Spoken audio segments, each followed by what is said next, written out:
someone who is on the asexual spectrum, I think the biggest misconception is that asexual people don't date. The biggest misconception. People are like, oh, you're asexual, you must not date, you don't want a relationship, you don't want companionship. No, there are some asexuals out there who do not want to date or be in relationships, but there are many an asexual who do want to be in relationships. So I figured today we can look at some asexual TikToks all about asexuality and dating, see what other people have to say, because this is the biggest misconception and it's so dumb. Hey, quick question. How does an ace date? Do we know how that happens? Because I have this feeling that I'm not gonna just stumble upon someone by accident, which would be, you know, the best way to go about it. The problem is that dating is awful. Like, why are people asking me so many questions about my life? I don't want to tell you. I don't know you yet. How do you talk to someone and get to know them without giving them any information whatsoever about yourself?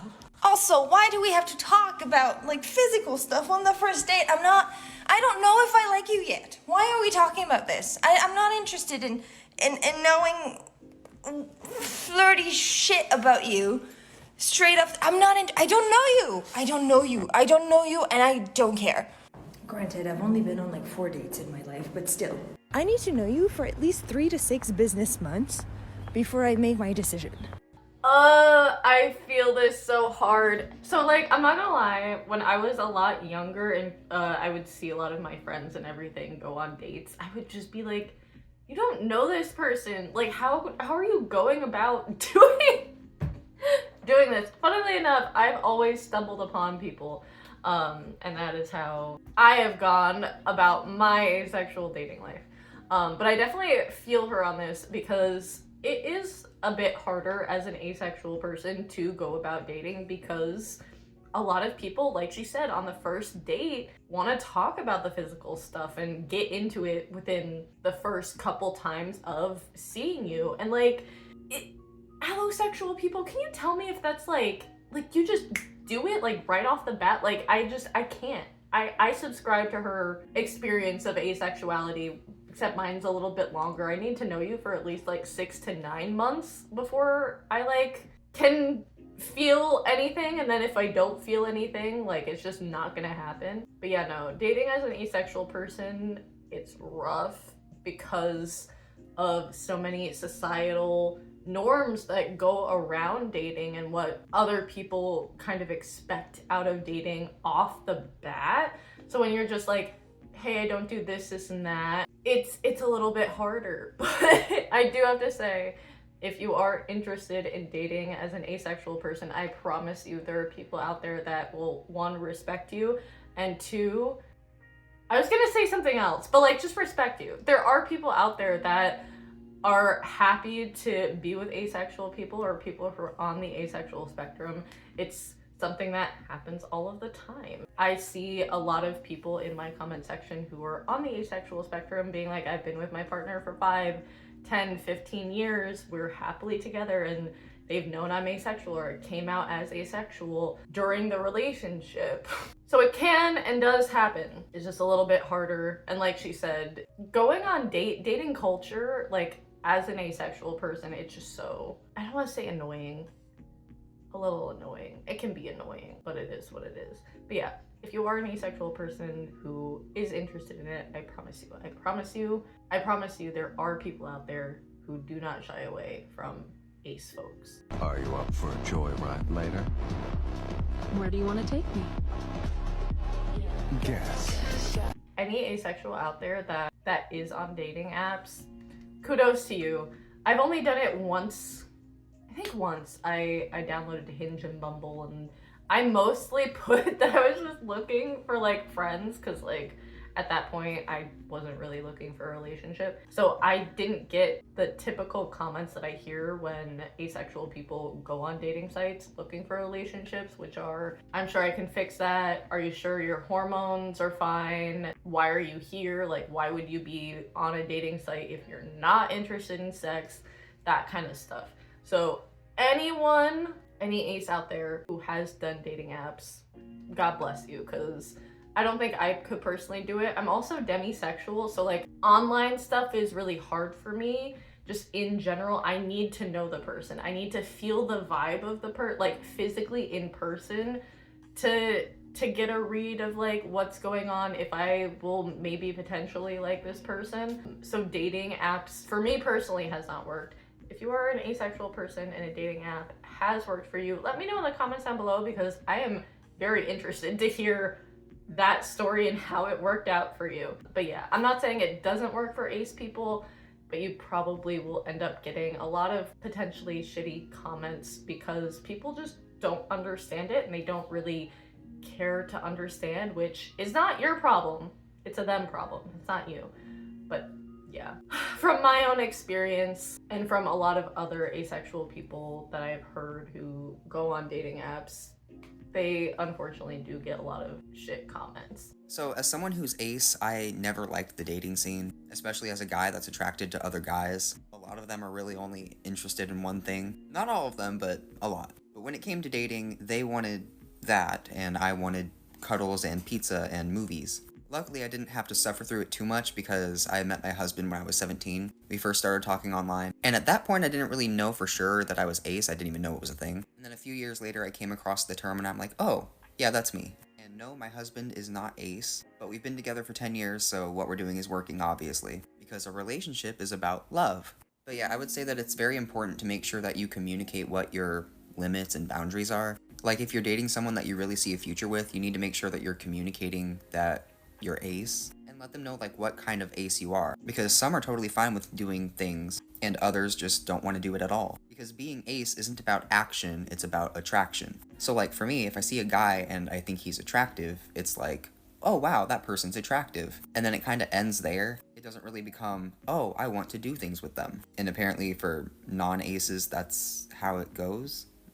I don't know, I can't relate. You stay out of me, I'll stay out of you.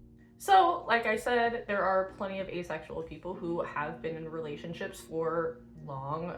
Gay ace guy, how that dating scene must be, because, but like he said, he has been with his husband for over 10 years and it works for them. Like any other relationship, communication is key, setting boundaries is key, letting someone know, like he said, what kind of asexual you are, and if you are comfortable doing certain things or not doing certain things, and what your boundaries are with those things, and letting them know, hey, today's not the day, or it's never going to happen.